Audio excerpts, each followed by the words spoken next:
Hello everyone. सो भाई class 10 वाली बचपन welcome back to the yet another video. और भाई आज की वीडियो में आप लोगों के सामने लेके आ चुके हैं भाई क्लास 10 हाफ ईयरली का एसएसटी का full and full paper leak भाई आपके हाफ ईयरली एग्जामिनेशंस के लिए जो आपके बहुत जल्दी स्टार्ट होने वाले हैं। तो अगर आपने आज की वीडियो शुरू से लेके एंड तक देख ली तो भाई साहब इससे बाहर आपके एसएसटी के अंदर एक भी क्वेश्चन नहीं आने वाला। और मैं कोई टिपिकल वो पेपर लीक वगैरह नहीं करने वाला कि मैं तुम्हें क्वेश्चन वगैरह उठा के दे दूं ना भाई। हम तुम्हें वो चीज बताएंगे जिस पॉइंट से जिस टॉपिक से आपका हाफ ईयरली के अंदर क्वेश्चन बनने वाला और 100% भाई वहां से क्वेश्चन आपका पुट ऑन होगा हाफ ईयरली के अंदर। तो भैया चलिए चालू करते हैं। और उससे पहले बता दूं जनाब, अगर आप नए आ रहे हैं चैनल के ऊपर प्लीज एंड प्लीज इस वीडियो को एक लाइक जरूर करिएगा, क्योंकि ये वीडियो बनाने में लगती है आप बहुत मेहनत। और अपने उस नालायक दोस्त को जरूर शेयर कर देना जिसने हाफ ईयरली के लिए कोई तैयारी नहीं करी है।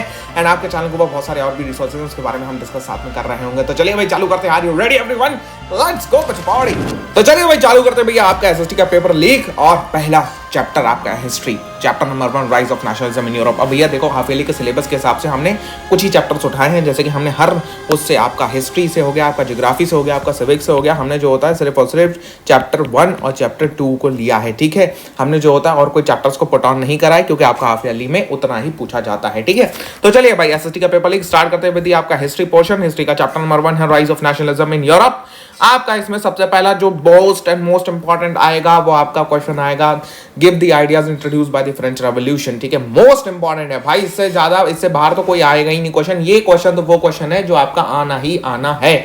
इस क्वेश्चन को तुम स्किप नहीं कर सकते, कोई टीचर इसको स्किप नहीं करेगा, क्योंकि पता है इसे याद करना मुश्किल होता है, ठीक है। लेकिन हाँ, अगर तुम इनसे पढ़ रहे हो नोट्स वगैरह तो तुम्हें अच्छी तरीके से याद हो जाएगा। The ideas of la patrie, la citoyen emphasise और new French flag was introduce and the state generals को जो होता है भैया रीनेम कर दिया गया था नेशनल असेंबली के तौर पे।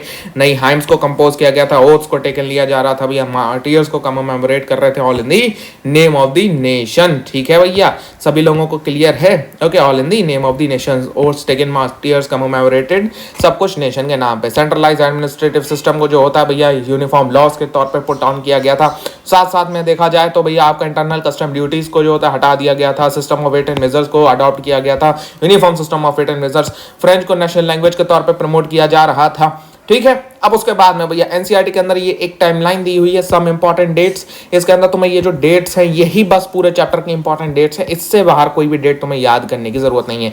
इसमें से भी अगर मुझसे पूछोगे सर हमें और इंपॉर्टेंट डेट्स बता दो, सर हमको नहीं याद होती हैं डेट्स, तो भैया सिंपल सी बात है, इसमें से ये वाली इंपॉर्टेंट डेट्स याद कर लेना। हाँ, 1815 याद कर लेना, ठीक है, और 1821 याद कर लेना, और उसके बाद में 1870 याद कर लेना और 1871 याद कर लेना। इसमें एक डेट नहीं लिखी है, वो मैं लिख देता हूँ। आपकी जो डेट नहीं लिखी है इसमें वो है आपका 1804। क्या हुआ था भैया? नेपोलियनिक कोड, ठीक है, ये याद और कर लेना, ठीक है मेरी जान। तो ये चीज़ आप अगर याद कर लोगे that's all for you, okay.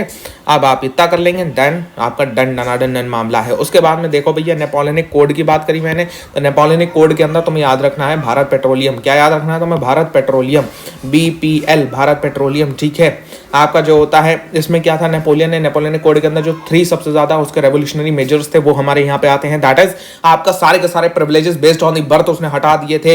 Equality before law, right to property को सिक्योर करना, ये सारे के सारे काम उसने रखे थे। तो BPL याद रखोगे, भारत पेट्रोलियम। उसने क्या खोला था फ्रांस के अंदर? उसने फ्रांस के अंदर भारत पेट्रोलियम खोला था भैया, ठीक है। चलो अब जो होता है भैया यहाँ पे क्या कहते हैं, एक और चीज है भाई जो है आपका मीनिंग ऑफ लिबरलिज्म, ठीक है। लिबरलिज्म का मीनिंग, ओके, लिबरलिज्म का मीनिंग, कैसा मीनिंग भैया? लिबरलिज्म का मीनिंग फॉर डिफरेंट सोसाइटीज। अब मतलब देखो ये मोस्ट इंपॉर्टेंट क्वेश्चन है, ये मैंने बहुत बार बोर्ड एग्जामिनेशन तक में इसको आता हुआ देखा है। तो मोस्ट इंपॉर्टेंट है क्योंकि बच्चा इस पॉइंट को स्किप कर जाता है और जनरली बच्चों को ये पॉइंट याद भी नहीं रहता कि भैया लिबरलिज्म का अलग अलग सोसाइटी के लिए मतलब आप क्या कहना चाह रहे हो अलग अलग सोसाइटी के लिए? मतलब देखो मेरी जान, यहाँ पे जो होता है लिबरलिज्म का न्यू मिडिल क्लास के लिए अलग मतलब निकलता है और पॉलिटिकली लिबरलिज्म का अलग मतलब निकलता है। न्यू मिडिल क्लास के लिए लिबरलिज्म का क्या मतलब है? न्यू मिडिल क्लास के लिए इसका मतलब है भैया individual freedom and equality before law, और पॉलिटिकली इसका मतलब होता है भैया गवर्नमेंट बाय पीपल। क्लियर है? ठीक है, तो ये तुम्हें याद करके रखना है। और मेरी जान ट्रीटी ऑफ वियना 1815, इसकी सबसे पहली बात तो ये याद रखो 1815 इसके अंदर क्या हुआ था, ये पॉइंट्स 3-4 में क्वेश्चन आना ही आना है, ये बहुत इंपॉर्टेंट है। ट्रीटी ऑफ वियना कब हुई थी? नेपोलियन के डिफीट के बाद। नेपोलियन की डिफीट कहाँ हुई थी भैया? वाटरलू में हुई थी। क्वेश्चन 1 मार्क्स का आ सकता है। नेपोलियन की डिफीट में कौन कौन जो होता है इन्वॉल्व था? तो नेपोलियन के ऊपर बर्फ गए थे, ठीक है। बर्पा, बर्पा नेपोलियन के ऊपर कौन बर्पा, जैसे कहते नहीं है पापा तुम्हारे ऊपर गुस्से में बर्फ गए, ठीक है, बहुत बुरी तरीके से तुम्हें जो होता है गुस्सा तुम्हारे ऊपर फूट पड़ा, ठीक है, तो नेपोलियन के ऊपर कौन फूटा, बी से ब्रिटेन, आर से रशिया, पी से पर्शिया, ए से ऑस्ट्रिया। ओह ये ठीक है। ट्रीटी ऑफ वियना के अंदर भैया आपके 4 पॉइंट्स आते हैं। इसमें जो होता है सबसे पहले नेपोलियन को हराने के बाद में जो बर्बन डायनेस्टी पुरानी चल रही थी जिसके अंदर ल्यूइस 16 आया था, क्लास 9 का चैप्टर याद आया, ठीक है। बर्बन डायनेस्टी को डिस्पोज कर दिया गया था फ्रेंच रेवोल्यूशन के द्वारा, उसको जो होता है फिर से पावर के अंदर लेके आए गए। फ्रांस ने जो होता है अपनी टेरिटरीज को लॉस कर दिया जो कि नेपोलियन के अंदर उसने गेन करी थी। अगर मैं ज्यादा तेज बोल रहा हूं तो भैया तुम्हें थोड़ी सी वीडियो को स्लो करना पड़ सकता है क्योंकि भैया मैं यहाँ पे बहुत फास्टली वीडियो बनाने की कोशिश कर रहा हूँ। नेपोलियन ने जब अपने टाइम में 1804 के बाद में जब उसने नेपोलियनिक कोड लॉ लॉन्च करा था उसके बाद में भाई साहब उसने जो होता है वो अल्टीमेटली एक्सपेंशन करा था फ्रांस का। तो फ्रांस का जब उसने एक्सपेंशन करा था तो फ्रांस की बाउंड्रीज उस टाइम पे बहुत ज्यादा एक्सटेंड कर रही थी। तो अब जब ट्रीटी ऑफ वियना को रखा गया तो ट्रीटी ऑफ वियना ने वो फ्रांस की बाउंड्रीज को कॉन्ट्रैक्ट कर दिया एक जगह पे। सीरीज ऑफ स्टेट की बाउंड्रीज को सेटअप कर दिया गया कि फ्रांस फ्यूचर में एक्सपेंड ना कर सके, ठीक है, क्योंकि नेपोलियन के टाइम में फ्रांस ने अल्टीमेट एक्सपेंड करा था। जर्मन कॉन्फेडरेशन जो कि 39 स्टेट्स का बनाया गया था नेपोलियन द्वारा उसको अनटच रखा गया, उसको अनटच छोड़ दिया, ठीक है। अब भैया रेवोल्यूशनरीज का चैप्टर, रेवोल्यूशनरीज का टॉपिक आता है। इन रेवोल्यूशनरीज टॉपिक तुम्हें याद रखना है भैया मिजानी, मिजानी के बारे में तुम्हें क्या याद रखना है, इंपॉर्टेंट ये है। इसको मेटरनिच चचा ने सबसे ज्यादा डेंजरस एनिमी बताया है सोशल ऑर्डर का। मेटरनिच का एक और स्टेटमेंट याद रख लेना कि मेटरनिच ने कहा था जब फ्रांस स्नीज करता है, क्या स्नीज करता है भैया, फ्रांस छींकता है अच्छी तो पूरे के पूरे यूरोप को जुकाम होना तय है, ठीक है। तो ये उसने बात करी थी। मेटरनिच के बारे में याद रख लेना, इसमें ये एक इंपॉर्टेंट पॉइंट है। And young Italy and young Europe के ऊपर पूछा जा सकता है या मेटरनिच का पूछा जा सकता है भैया give this brief biography of Metternich. तो तुम्हें उसमें जो होता है 1 2 3 4 5 6 पॉइंट डाल दोगे, 5 नंबर आपके हाथ में आ जाएंगे, ठीक है मेरे जान। तो भाई साहब अगर जो होता है तुम ये मेन एग्जामिनेशन में भी डालते हो ना मेरे लाल, अगर तुम्हारा जो क्या कहते हैं भाई सीबीएसई का एग्जामिनेशन है उसमें भी डालते हो so you will get the 5 marks but in half yearly also you 6 marks डाल देना भाई। तो ये पॉइंट्स याद कर लो, ठीक है। यूनिफिकेशन ऑफ जर्मनी इंपॉर्टेंट है, इंपॉर्टेंट यूनिफिकेशन ऑफ जर्मनी। इसमें जो होता है भाई साहब आपका क्या कहते हैं सबसे पहले क्या हुआ था, कैसे हुआ था और किसने कराया था ये, ठीक है। ऑस्ट्रिया डेनमार्क फ्रांस का वॉर चल रहा है।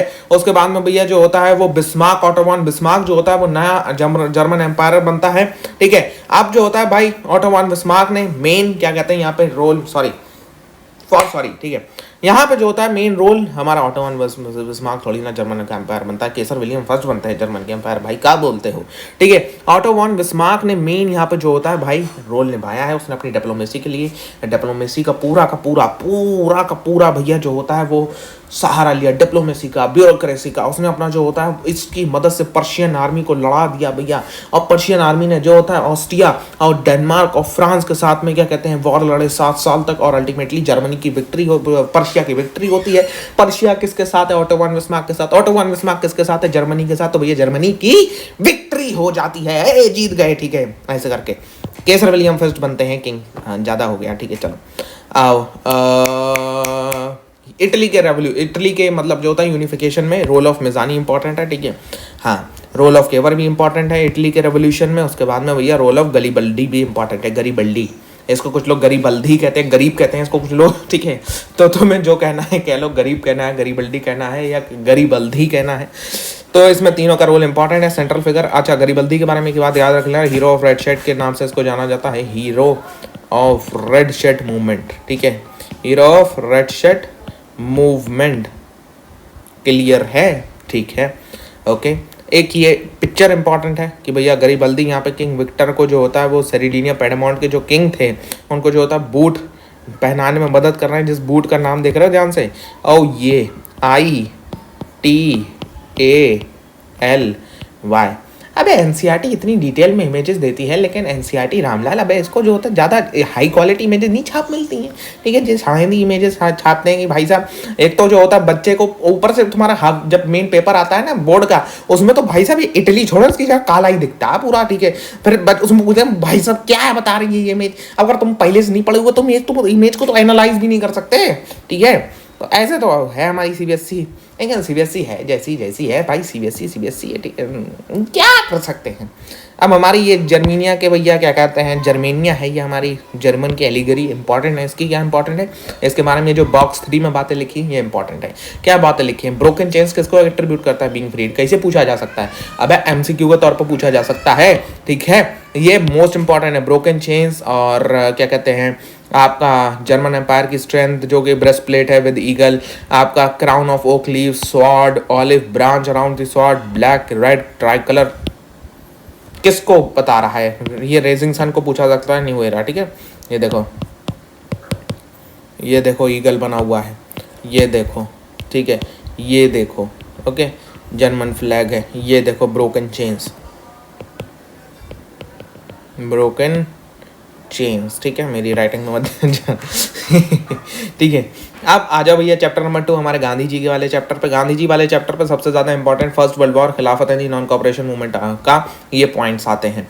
कौन से पॉइंट्स आते हैं कि भैया इंडिया के अंदर स्टार्टिंग ऑफ नेशनलिज्म क्यों हुई, कहाँ से हुई, ये पूछ लेगा, ठीक है। डायरेक्ट क्वेश्चन आएगा, explain the starting of nationalism in India, ठीक है। तो तुम कैसे करके बताओगे starting of nationalism in India को, देखो ऐसे करके बताओगे, फर्स्ट वर्ल्ड वॉर से तुम स्टार्ट करोगे। कहाँ से स्टार्ट करोगे, we will start with the first world war. First world war से हमारी स्टार्टिंग होनी है पूरी की पूरी। फर्स्ट वर्ल्ड वॉर में क्या हुआ था कि भैया ब्रिटिश को ह्यूज इनकम लॉस हुआ था क्योंकि वो वॉर लड़ रहे थे। अब वॉर लड़ते हुए जब उनको इनकम लॉस हुआ तो उनको वो इनकम कहीं ना कहीं से पूरी करनी थी। अब वो कहीं ना कहीं से इनकम पूरी करनी थी तो भैया उनको जो होता है वो इंडिया एक कॉलोनियल रूल था उनका उस टाइम पे, तो उन्होंने इंडिया के अंदर टैक्सेस वगैरह बढ़ा दिए। अब जब टैक्सेस वगैरह बढ़ा दिए तो इंडिया के अंदर जो होता है वो बहुत ज़्यादा लोगों के अंदर पहले से एंगर था तो वो और एंगर बढ़ने लगा। ऊपर से उन्होंने force recruitment into the army करना चालू कर दिया, so anger will also more increase. And same time पे India is been hit by the influenza epidemic and also crop failure, so it lead to the 13 million deaths, recorded 13 to 12 to 13 million deaths, but it is more above the number that is recorded. That's why the anger in India's people keep on increasing and increasing and increasing, and it leads to the first hit of revolution, ठीक है। And first hit of revolution is led by the Mahatma Gandhi, which returned to India in आपका 1915, ठीक है। तो आपको ये चीज़ बहुत ही clearly लिखना है इसमें, और ये पॉइंट्स जब तुम लिखोगे तुम्हारा काम बिल्कुल ही आसान हो जाएगा, बहुत इंपॉर्टेंट है। इसमें से 2 सत्याग्रह याद है रख लेना, 1917 में 2 सत्याग्रह, 1918 में 1 सत्याग्रह। अब अच्छा बच्चे कंफ्यूज कर जाते हैं इसको, 1917, 18, 19 कर देते हैं। एनसीईआरटी से अगर तुम पढ़ रहे हो तो तुम कंफ्यूज होने का डर है, लेकिन अगर तुम नोट से पढ़ रहे हो तो कंफ्यूज होने का डर नहीं होता है, ठीक है बने लाल।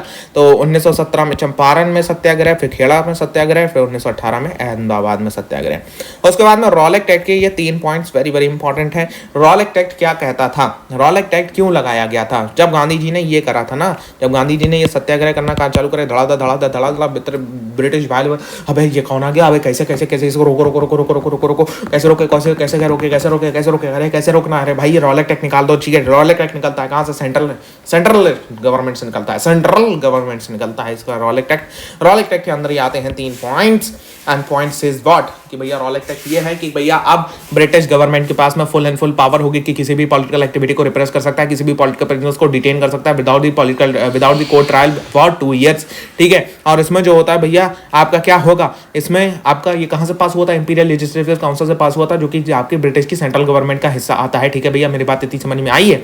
अब रॉलेक्ट एक्ट की वजह से क्या हुआ था, रॉलेक्ट एक्ट की वजह से जो होता है वो सारे के सारे लोगों ने हड़ताल वगैरह चालू कर दी, सिविल डिसोबीडियंस चालू हो गया, और जो होता है हड़ताल चालू हो गई। इसमें भैया रैलीज ऑर्गेनाइज हुई, बहुत सारी चीजें हुई। महात्मा गांधी को बैन कर दिया गया दिल्ली में एंटर करने से, और 10 अप्रैल को भैया अमृतसर में वो चीज़ चालू होती है, जिसकी वजह से होता है आपका इनफेमस जलियांवाला बाग इंसिडेंट। अब इनफेमस जलियांवाला बाग इंसिडेंट में तुम्हारी एनसीईआरटी की मिस्टेक बताता हूँ, देखो ध्यान से जरा।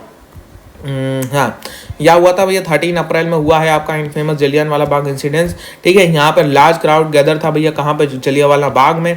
यहाँ पे कुछ आए थे प्रोटेस्ट करने के लिए गवर्नमेंट के न्यू रिप्रेसिव मेजर्स की वजह से, कुछ आए थे यहाँ पे बैसाखी फेयर को अटेंड करने के लिए।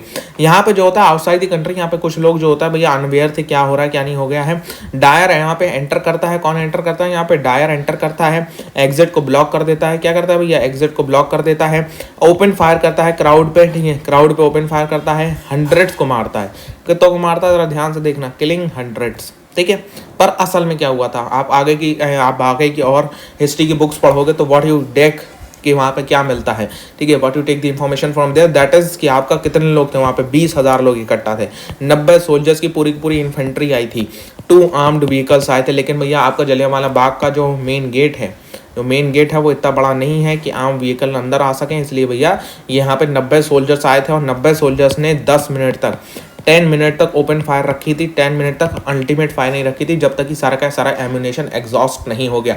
तो भैया इसमें थाउजेंड्स की डेथ हुई थी, ना कि हंड्रेड्स की डेथ। लेकिन तुम्हें एनसीईआरटी का लिखना है तो हंड्रेड्स लिख देना, लेकिन उसके आगे ब्रैकेट में ये सारी चीज़ें लिख सकते हो, टीचर विल इम्प्रेस। ओ ये ठीक है, टीचर के आंसू निकल जाएंगे, क्या बात है, बहुत बढ़िया, शाबाश। ठीक है, इतना बड़ा वाला जो होता है वो एकदम थम्स अप दिखाएगा, इसमें तो कुछ और दिख गया था, ओ शिट। ठीक है, अब इसमें एक इंपॉर्टेंट इमेज ये आ जाती है, ये सत्याग्रहीज हैं, इसको नीचे रगड़वा रहे हैं, ये ब्रिटिश सोल्जर्स हैं, पीछे पूरा पूरा साफ सुथरा दिख रहा है, मतलब कर्फ्यू लगा हुआ है यहाँ पे। ठीक है, तो ये इमेज एनालाइजेशन है। ओके चलो, प्लांटेशंस में स्वराज, ये इंपॉर्टेंट टॉपिक हो जाता है कि प्लांटेशंस ने स्वराज के कॉन्सेप्ट को कैसे करके लिया। अब यहाँ पे जो होता है, यहाँ पे क्या कहते हैं भाई, आसाम के अंदर में हमें देखने को मिलता है कि जो प्लांटेशन वर्कर्स थे, प्लांटेशन वर्कर्स को ये लगा कि क्योंकि वो इनलैंड इमिग्रेशन एक्ट के तहत बंद थे एक जगह पे, मतलब वो अपनी प्लांटेशन को छोड़ के नहीं जा सकते थे, तो उनको ये लगा कि भैया महात्मा गांधी ने कह दिया है कि क्या कहते हैं, हम कहीं भी फ्रीली मूव आउट कर सकते हैं, क्योंकि अब स्वराज आ रहा है। स्वराज का मतलब उन्होंने ये लिया कि भैया अब हम आपके प्लांटेशन के अंदर बंद नहीं है, अब हम पूरा का पूरा मूव आउट कर सकते हैं। तो इसलिए जो होता है वो प्लांटेशन को छोड़ के चल दिए, तो लेकिन रास्ते में पुलिस वालों ने पकड़ लिया और बहुत मारा। ठीक है, हाँ। अब जो होता है यहाँ पे ये आपका इंपॉर्टेंट टॉपिक हो जाता है, इसके ऊपर क्वेश्चन आता है। यहाँ पे आपका जो होता है भाई, क्या यहाँ पे ये चीज़ इंपॉर्टेंट है, जवाहरलाल नेहरू, सुभाष बोस जो होता है वो क्या कहते हैं भाई, यहाँ पे आपका ब्रिटिश के डोमिनेंट स्टेटस को जो होता है वो ज़्यादा पसंद नहीं कर रहे थे। अब यहाँ पे दिसंबर 1929 में जवाहरलाल नेहरू के अंदर लाहौर कांग्रेस सेशन में भैया पूर्ण स्वराज की डिमांड हुई थी। ये इंपॉर्टेंट है, डिमांड ऑफ किसकी, डिमांड ऑफ पूर्ण स्वराज। ठीक है, लाहौर कांग्रेस सेशन के अंदर डिमांड हुई थी किसकी, पूर्ण स्वराज की और फुल इंडिपेंडेंस ऑफ इंडिया। 26 जनवरी को यहाँ पर डिसाइड हुआ था कि भैया यहाँ पे सेलिब्रेट किया जाएगा इंडिपेंडेंस डे, जब जो होता है भैया यहाँ पे प्लेज करेंगे फॉर कंप्लीट इंडिपेंडेंस। ठीक है, ओके। अब यहाँ पे जो होता है भाई, आगे बढ़ते हैं। सॉल्ट मार्च इंपॉर्टेंट हो जाता है। सॉल्ट मार्च में क्या हुआ था भैया, गांधी ने इरविन को लेटर लिखा था, इरविन ने वो डिमांड्स को देना मतलब डिमांड्स नहीं दी। जो डिमांड्स 11 डिमांड्स उन्होंने लिखी थी, वो डिमांड्स इरविन ने नहीं मानी। अब जब इरविन ने वो डिमांड्स नहीं मानी तो महात्मा गांधी भैया चल दिए। कितने फॉलोअर्स के साथ चले थे, 78 फॉलोअर्स के साथ जब पहुंचे तो हजारों थे। ठीक है, तो ये Irwin pact is very very important, बहुत सॉरी इरविन पैक्ट कर रहा हूँ, Gandhi Irwin pact. Salt march is very very important. Gandhi Irwin pact भी एक बार पढ़ जाना, हो सकता है उससे भी क्वेश्चन उड़ जाए। ठीक है, कलेक्टिव बिलोंगिंग के अंदर ये है भैया, इमेज एनालाइजेशन दे सकता है। ठीक है, वंदे मातरम किसने लिखी भैया, ओके, बंकिम चंद्र चट्टोपाध्याय ने ये वंदे मातरम लिखी है। और इसमें यहाँ पे कुछ ऐसा टेक्स्ट भी लिखा हुआ है, ब्रिटिश और इंडिया को दिखा रहे हैं। ठीक है, यहाँ पे जो होता है, यहाँ पे ये देख रहा हूँ, ये सब एनालाइजेशन का टॉपिक है। ठीक है, आइए ज्योग्राफी के तरफ बढ़ते हैं भैया। रिसोर्सेज एंड डेवलपमेंट की बात करते हैं। सबसे पहला चीज़ है आपका नॉन रिन्यूएबल रिसोर्सेज का ये वाला कॉन्सेप्ट कि non renewable resources can be replace. ये मत सोचो कि ये रिप्लेस नहीं हो सकती हैं, हाँ बिल्कुल हो सकती हैं। एग्जाम्पल फॉसिल फ्यूल्स, लेकिन इनका टाइम इतना ज़्यादा होता है कि तुम जिंदा नहीं बचोगे, तुम्हारी पीढ़ियों की पीढ़ियाँ भी जिंदा होंगी। ठीक है, जिंदा होंगी। ठीक है, तुम्हारी मतलब कई हजार साल लगते हैं, तो तुम्हारी पीढ़ियों की पीढ़ियाँ भी मार्स वगैरह या जुपिटर वगैरह या कौन सी प्लैनेट नेपच्यून वगैरह पे रह रही होंगी। ठीक है, तो तब फॉसिल फ्यूल जाके क्या कहते हैं वो होंगे, रिप्लेनिश होंगे। जब तक पता हो सकता है हमारी जो होता है वो अर्थी की जय हिंद करते हैं भाई, जितने लोग यहाँ पे रह रहे हैं, क्योंकि सुधरते वाले हैं नहीं। ठीक है, चलो आगे बढ़ते हैं। नेशनल रिसोर्सेज के अंदर ये बात याद रखना ना, 12 से 22 किलोमीटर्स या 12 नॉटिकल माइल्स तक ही आप नेशनल रिसोर्सेज को इस्तेमाल कर सकते हो। मतलब बोले तो ये कि हमारा ये इंडिया है। ठीक है, बहुत बेकार बना है हमारा ये इंडिया है।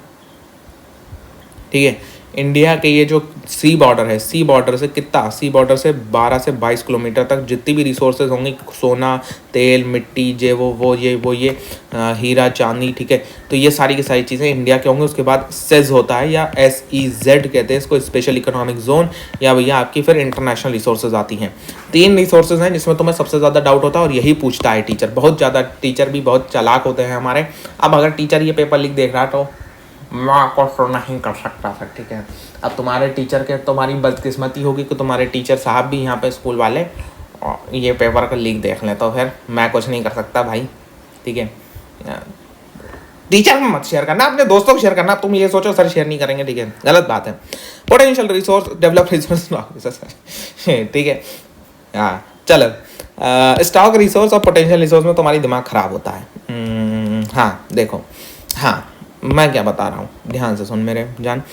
यहाँ पे भैया, यहाँ पे रिसोर्स अवेलेबल है, उसके लिए टेक्नोलॉजी भी अवेलेबल है, तो यहाँ पे डेवलपमेंट नहीं है। मतलब टेक्नोलॉजी है लेकिन डेवलपमेंट नहीं है।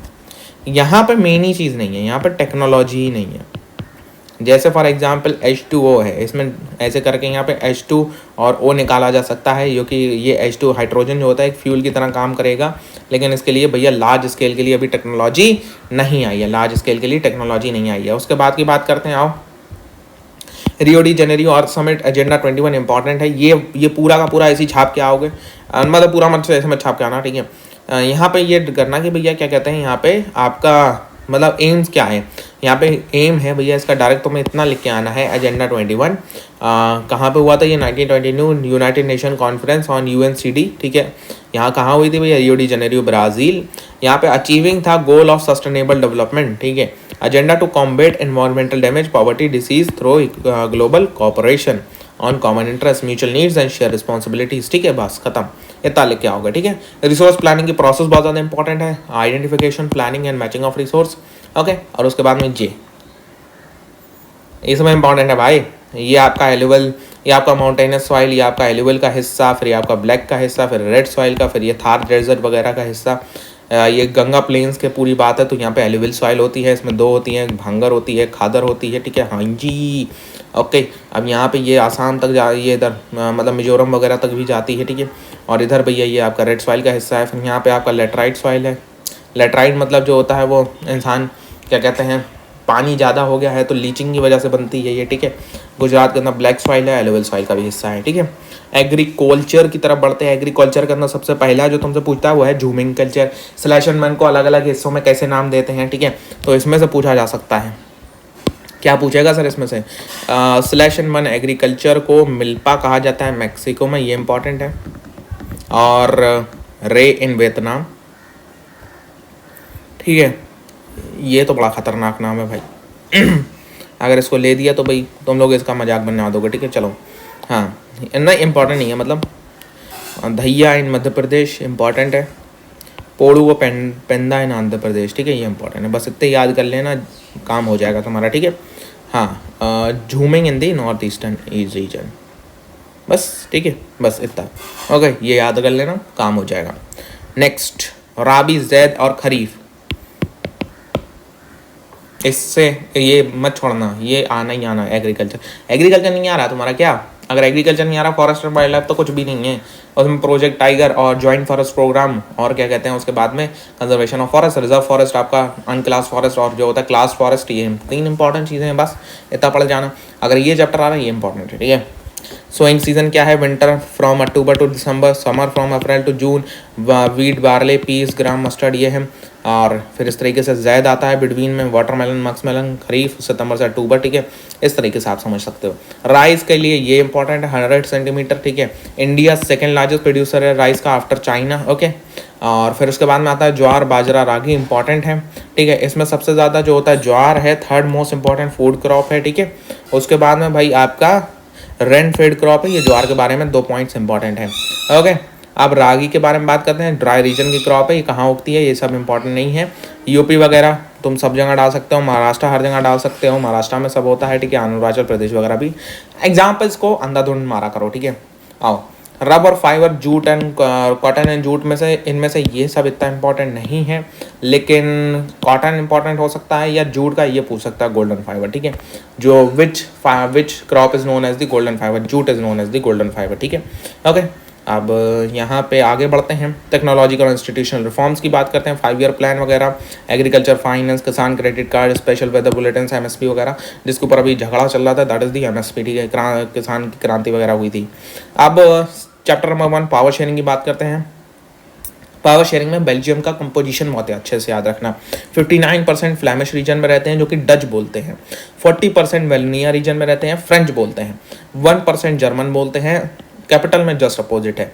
ब्रसल्स में 80% फ्रेंच बोलते हैं, 20% डच बोलते हैं, ठीक है, ओके। और एक ये है भैया नोट पॉइंट है, माइनॉरिटी जो होता है वो पावरफुल है, और मेजॉरिटी ज़्यादा पावरफुल नहीं है। क्या अमेंडमेंट हुआ था ये इंपॉर्टेंट याद रख लेना। ब्रसेल्स के अंदर क्या अमेंडमेंट हुआ था, कैसे करके हुआ था।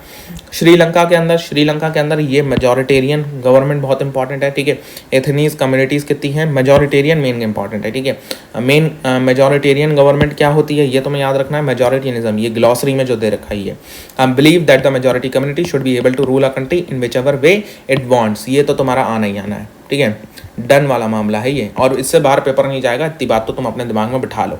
ओके, आओ आगे बढ़ते हैं। मेन कॉन्फ्लिक्ट क्या था श्रीलंका के अंदर, कि भैया श्रीलंकन तमिल्स इंडियन तमिल्स के बीच में क्या कॉन्फ्लिक्ट था, क्या नहीं था, ठीक है। ओके, अब यहाँ पे पावर शेयरिंग की नीड्स के दो रीज़न, एक प्रूडेंशियल रीज़न, एक आपका मोरल रीजन, याद रखने हैं। प्रूडेंशियल रीजन्स क्या है भैया, ये ठीक है, कि भैया एक अच्छे आउटकम निकले। मोरल रीजंस क्या है कि भैया वैल्यूएबल है, स्पिरिट ऑफ द डेमोक्रेसी है, और आपका क्या कहते हैं कैसे गवर्नेंस होती है उसको ये प्रमोट करती है, तो मोरल रीजन हो गया भाई, लेजिटिमेट गवर्नमेंट को बनाती है। और दो डिस्ट्रीब्यूशन ऑफ पावर इंपॉर्टेंट आना ही आना है, इससे तुम नहीं बच सकते, ठीक है। लेजिस्लेटिव, एग्जीक्यूटिव, जुडिशरी, मतलब एक ही आपका लेवल पे जब पावर्स डिविजन्स होती हैं, मतलब जिस पे कोई भी आपका अलग, मतलब कोई भी किसी के पास पावर कम नहीं है, all have the same power, मतलब यहाँ पे system of checks and balance चलता है, तो दैट इज आपका हॉरिजॉन्टल डिस्ट्रीब्यूशन ऑफ पावर, ठीक है। उसके बाद में एडवांटेजेस के क्या हैं, वर्टिकल डिस्ट्रीब्यूशन ऑफ पावर। और फेडरलिज्म के अंदर आ जाओ। फेडरलिज्म में सबसे पहले difference between unitary and federal system, direct question आ सकता है, what is the difference between unitary form and the federal form of government, ठीक है। यूनिटरी सिस्टम और फेडरल सिस्टम के बीच में तुम्हें डिफरेंसेस लिखने हैं। क्या डिफरेंसेस होंगे भैया, डायरेक्ट ये डिफरेंस जो होता है वो लिख देना, ठीक है। की फीचर्स ऑफ फेडरलिज्म, इससे भाई क्वेश्चन आता ही आता है, ये सिर्फ तुम्हारा, ये तो भैया आपका मेन एग्जाम के लिए भी मोस्ट इंपॉर्टेंट है, मेन एग्जाम में भी डायरेक्ट से क्वेश्चन पूछता है, ठीक है।